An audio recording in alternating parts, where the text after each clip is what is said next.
समय बलिया में हैं, अपने विधानसभा क्षेत्र में हैं, क्या संदेश देना चाहते हैं होली के पर्व पर? देखिए, होली के शुभ अवसर पर मैं फेफना विधानसभा वासियों को, बलिया जनपद वासियों को और उत्तर प्रदेश सरकार के मंत्री होने के नाते उत्तर प्रदेश के 24 करोड़ प्रदेशवासियों को मैं अपने तरफ से, पूरे सरकार की तरफ से होली की ढेर सारी शुभकामनाएं देना चाहता हूं। और होली के त्यौहार में एक दूसरे से गला मिलकर के होली का उत्साह अपने आप को बचते बचाते उत्तर प्रदेश की जनता होली मनावे, हमारा विनम्रतापूर्वक आग्रह। खासतौर पर अपने विधानसभा वासियों के लिए क्या संदेश है? देखिए, विधानसभा वासियों के लिए है, क्योंकि हम लोग प्रत्येक साल विधानसभा के अंदर जा कर के होली खेलते थे। इस बार आचार संहिता लगी हुई है, कोरोना का काल चक्र चल रहा है।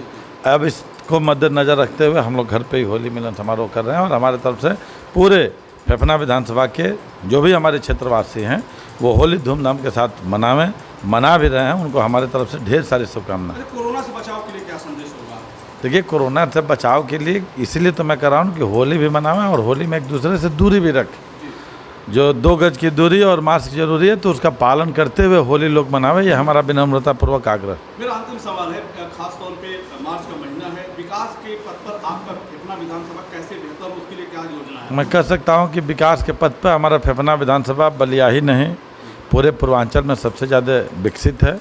और बड़े से बड़े और छोटे से छोटे सैकड़ों ऐसे मार्ग फेफना विधानसभा के अंदर बन रहे हैं जो फेफना विधानसभा की मुख्य धारा से जुड़ रहे हैं और वहाँ के लोगों के आवागमन के लिए वो, जिसमें बड़े बड़े भी काम हैं। हमारे यहाँ चितबड़ा गांव में पुल बन रहा है, जो चंद्रशेखर जी देश के हमारे प्रधानमंत्री रहे, माननीय सांसद रहे, उनके सामने भी लोगों ने हस्ताक्षर अभियान चलाया था, हस्ताक्षर कराया था, लेकिन वह काम नहीं हो पाया। लेकिन हम धन्यवाद देना चाहते हैं उत्तर प्रदेश के यशस्वी मुख्यमंत्री जी को, माननीय उप मुख्यमंत्री जी को, माननीय अपने वित्त मंत्री जी को, जिन लोगों के आशीर्वाद सहयोग से चितबड़ा गांव में भी पुल का निर्माण हो रहा है। नरही के अंदर स्वर्गीय विनोद राय के नाम पर नरही में भी पुल का निर्माण हो रहा है। और पचगावा हमारे यहाँ राजपूत बेल्ट है, जहाँ कथरिया और फिरोजपुर में लंबे समय से मांग थी, वहाँ पे भी पुल का निर्माण हो रहा है। आज वर्षों से फेफना विधानसभा और बलिया के लोगों की मांग थी कि जो भी लोग बिहार से उत्तर प्रदेश की सीमा में आते थे तो नरही होते उनको चितबड़ा गाँव होके सागरपाली होके आना पड़ता था। सागरपाली से कोट तजोरपुर मझरिया बंधा वर्षों से डिमांड थी, लगभग 10 किलोमीटर कम हो जा रही थी। यह डिमांड थी। तमाम ऐसे लोग थे जिनको वहाँ की जनता ने अवसर दिया, जिनके जन्मभूमि वहीं पर रही है और कर्मभूमि भी 24 सालों तक रही। कभी उन्होंने नहीं सोचा, लेकिन आज योगी जी और माननीय केशव मौर्य जी के ही सरकार में संभव हो पाया है कि उस बंधे का भी चौड़ीकरण हो रहा है। और इसके अलावा तमाम ऐसी सड़कें हैं जो नरही से लेके कामेश्वर धाम के लिए है,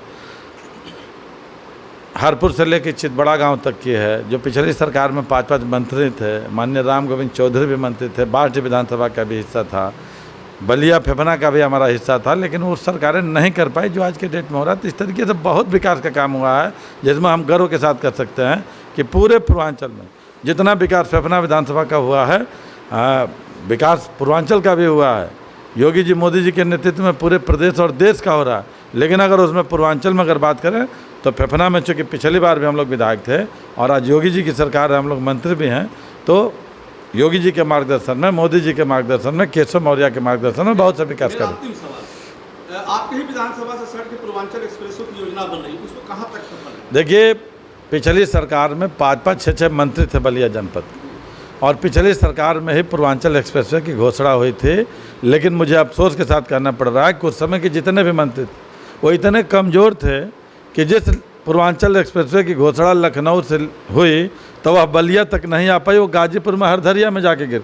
लेकिन हम धन्यवाद देना चाहेंगे उत्तर प्रदेश के यशस्वी मुख्यमंत्री पूज्य योगी आदित्यनाथ जी महाराज जी को कि अभी उस समय अकेले में मंत्री थे, और इस बात को जब हम लोगों ने उठाया तो हमारी बात को माननीय मुख्यमंत्री जी ने स्वीकार किया और उन्होंने घोषणा की कि पूर्वांचल एक्सप्रेसवे बलिया तक जुड़ेगा, इसलिए कि बलिया वीरों की धरती है, क्रांतिकारियों की धरती है। अगर उत्तर प्रदेश के अंदर किसी भी संसाधन पर हक है तो क्रांतिकारियों की धरती होने के नाते बलिया का हक है, और इसलिए पूर्वांचल एक्सप्रेसवे बलिया तक जाएगा। और इसके लिए भी हम बलिया की तरफ से पूज्य योगी आदित्यनाथ जी महाराज जी को धन्यवाद देना चाहते हैं। अंतिम सवाल एक और है कि कहाँ से जुड़ा, किसी जानकारी सर्वे हुआ होगा? बिल्कुल, यह जो पूर्वांचल एक्सप्रेसवे जो करीमदीनपुर से होकर हरदरिया में जा रही है, तो करीमदीनपुर से यहाँ के जहाँ पे माननीय प्रधानमंत्री जी की सभा होती है मालदेपुर मोड़ पे, वहाँ पे आकर के वो बलिया को जोड़ेगी।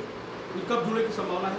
बहुत जल्दी उस पर काम शुरू हो गया है और हम सब के हमारी पूरी उम्मीद है कि चुनाव के पहले ये जुड़ जाना चाहिए। मतलब आपका ये दावा है कि जो पिछली सरकारों में जो फिपना विधानसभा में नहीं हुआ, जो आपने कर दिखाया। अरे हमारा दावा है कि पिछले 65-66 सालों के अंदर, 68 सालों के अंदर इस उत्तर प्रदेश के अंदर अन्य सरकारों ने जो काम नहीं किया है वो पूज्य योगी आदित्यनाथ जी महाराज जी के नेतृत्व में 4 साल के अंदर हुआ है।